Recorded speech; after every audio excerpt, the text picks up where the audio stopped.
आई भैया हम गए महेश सिंघानिया एगो संत गुरु रविदास जी के भजन गावतनी। आशा ना पूर्ण विश्वास बा कि आप लोग जरूर पसंद आई। जे गीत के सजौले बनी डॉक्टर भूपेंद्र भाई जी। ये गीत आदर्श रिकॉर्डिंग स्टूडियो गणवार बलिया में रिकॉर्डिंग होता। जे गीत के रिकॉर्डिंग करतनी चंचल अनमोल जी कि कर्मा के घर वाली हले गुरु जी जनमवा हो। आवे राम शंकर जी कि कर्मा के घर वाली हले गुरु जी जनमवा हो। कर्मा के घर वाली हले गुरु जी जनमवाना। कर्मा के घर वाली हले गुरु जी जनमवाना। जनमवाना हो जनमवाना, जनमवाना हो जनमवाना। कर्मा के घर वाली हले गुरु जी जनमवा हो। कर्मा के घर वाली हले गुरु जी जनमवा हो। कर्मा के घर वाली हले गुरु जी जनमवा हो। कर्मा के घर वाली हले गुरु जी जनमवा हो। आवे अमित भैया, ए राजेश भैया, ए अतुल जी, ए कबीरा, अरे छा को ले जाओ।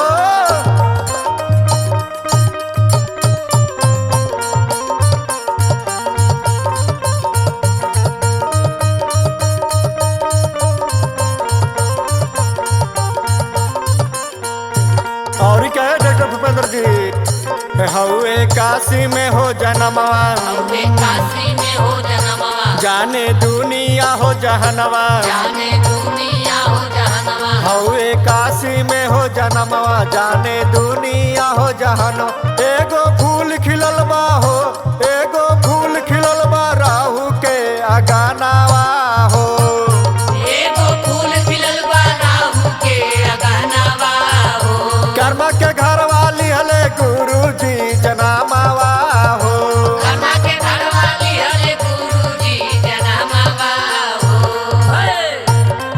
अरे जी राम शंकर जी, अरे और जवाब नहीं खे। छागनी छागनी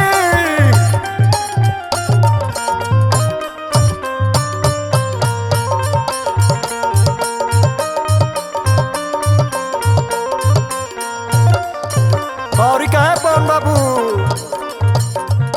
संत शिरोमणि जी कहले शिरोमणि जी कहले धौती में गंगा बुलैले। धौती में गंगा बुलैले। संत शिरोमणि जी कहले कठौती में गंगा बोलैले।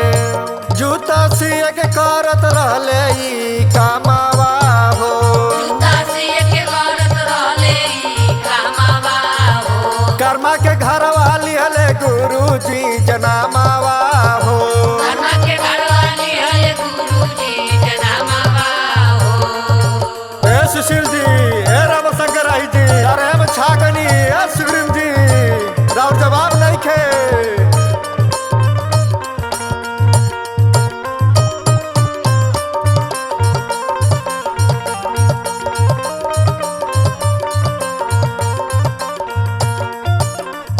माघी पूर्णिमा शुभ दिनवा, आगे पूर्णिमा शुभ दिनवा। रहे फागुन के महीनवा। रहे फागुन के महीनवा। माघी पूर्णिमा शुभ दिनवा, रहे फागुन के महीनवा। माहे चंचल गावे हो, महेश भूपेंद्र गावे दास जी के गानावा हो।